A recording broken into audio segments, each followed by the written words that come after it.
जय श्री कृष्णा। राधे राधे। स्वागत है आपका आपके अपने चैनल द रिलीजियस लाइफ में। दोस्तों, आज के वीडियो में मैं आपसे बात करने वाली हूँ छठ पूजा के बारे में।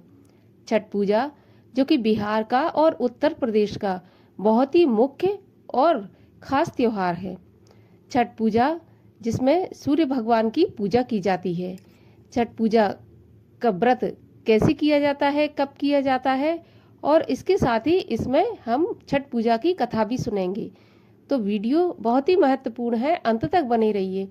यदि वीडियो अच्छा लगे तो प्लीज़ लाइक भी अवश्य कीजिए, क्योंकि लाइक से हमें मोटिवेशन मिलता है आगे और वीडियोस बनाने का, मन से काम करने का। तो लाइक तो ज़रूरी कीजिए। साथ ही साथ यदि वीडियो अच्छा लगे तो चैनल को भी सब्सक्राइब कर लीजिए। यदि आप इस प्रकार के वीडियो देखना पसंद करते हैं तो मेरे चैनल को सब्सक्राइब जरूर कीजिए। तो चलिए हम जान लेते हैं छठ पूजा के बारे में। तो ये जो छठ होती है वो दीपावली के 6 दिन बाद यानी षष्ठी तिथि को मनाई जाती है। कार्तिक शुक्ल की जो षष्ठी तिथि होती है, छठ होती है, उस दिन ये व्रत किया जाता है। अच्छा, इस व्रत में सूर्य देवता की पूजा खास तौर से की जाती है और महत्व भी सूर्य देवता की पूजा का है। ये जो व्रत होता है इसमें जो माताएं होती हैं, जिनके पुत्र होते हैं, वो विशेष तौर से करती हैं। और जो भी महिलाएं इस व्रत को करती हैं वे धन धान्य, पति पुत्र, सुख समृद्धि सभी से परिपूर्ण रहती हैं। उन्हें किसी प्रकार की जीवन में कमी नहीं रहती। सूर्य भगवान की पूजा करने से जो चर्म रोग होते हैं या आंखों की बीमारी होती है उससे भी छुटकारा मिलता है। तो उसके लिए भी ये जो छठ का त्योहार है बहुत अधिक ही महत्वपूर्ण है। अगर मैं पूजा विधि की बात करूं तो ये व्रत 3 दिन किया जाता है। बहुत ही कठिन व्रत है, लेकिन जब श्रद्धा होती है तो सारी कठिनाइयां पार हो जाती हैं। तो ये व्रत 3 दिन किया जाता है। इसमें बहुत ही कठिन व्रत होता है। तो इस व्रत को जो करने वाली महिलाएं होती हैं, बहनें होती हैं, वो पंचमी तिथि से ही इस व्रत का पालन करती हैं। पंचमी के दिन एक बार उन्हें बिना नमक का खाना खाना होता है और छठ को निर्जला, जिस तरह से हम करवा चौथ में रहते हैं निर्जल या निर्जला एकादशी में, उसी प्रकार से इसमें निर्जल व्रत रखती हैं।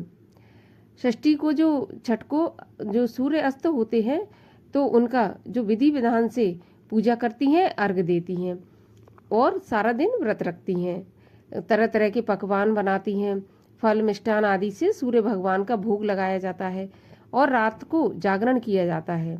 रात्रि जागरण करने के बाद अगले दिन जो छठ होती है उस दिन सप्तमी होती है, उस दिन प्रातःकाल स्नान करके स्त्रियां जो व्रत रखती हैं वो स्त्रियां गाती बजाती हुई सूर्य भगवान के उदय होते ही सूर्य भगवान को अर्घ देकर और जल पीकर ये व्रत संपन्न करती हैं। तो बहुत ही कठिन व्रत है, लेकिन बहुत ही लाभकारी, शुभ फलदायी ये व्रत है।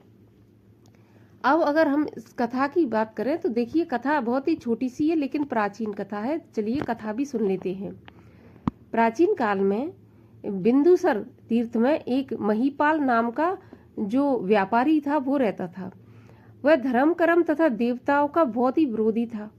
एक बार उसने सूर्य भगवान की जो मूर्ति है उसके सामने खड़े होकर मलमूत्र त्याग किया।